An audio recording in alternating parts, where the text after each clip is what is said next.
Bila sebut pasar raya, semua ingat hari raya. Tapi jangan pula kita lupa, ada 1001 kata berkait dengan raya selain hari raya.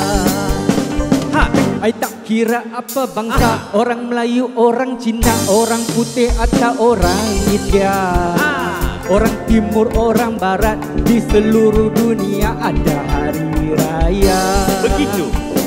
Kalau banyak harta benda, orang itu kaya raya. Kalau tempat lalu kereta, itulah jalan raya. Hentian bas ibu kota, itu di Pudu Raya, di tengah bandar raya. Hey, kalau banyak jalan raya dipanggil lembu raya. Bunga lambang Malaysia namanya bunga raya. Tukang menyelenggara, pengawas harta benda, Jabatan Kerja Raya. Hey, gembira kita di hari raya, makan kenduri di balai raya. Kalau kita malas nak puasa, Yang ni apa?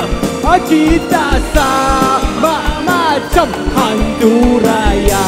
Selamat hari raya, selamatlah beraya. Amin. Pasar raya, ingat hari Raya, raya. tapi jangan pula kita lupa, ada 1001 kata berkait dengan raya selain hari raya.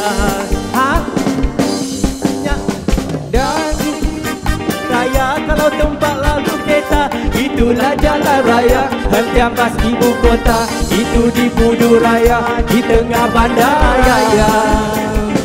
Kalau banyak jalan raya, Dipanggil lembu raya, bunga lambang Malaysia namanya bunga raya. Tukang menyelenggara, pengawas harta benda, Jabatan Kerja Raya.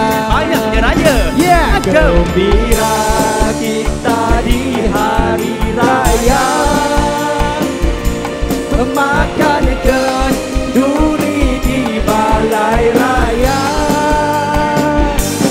Kalau kita malas nak puasa, hey, kita sama macam hantu raya.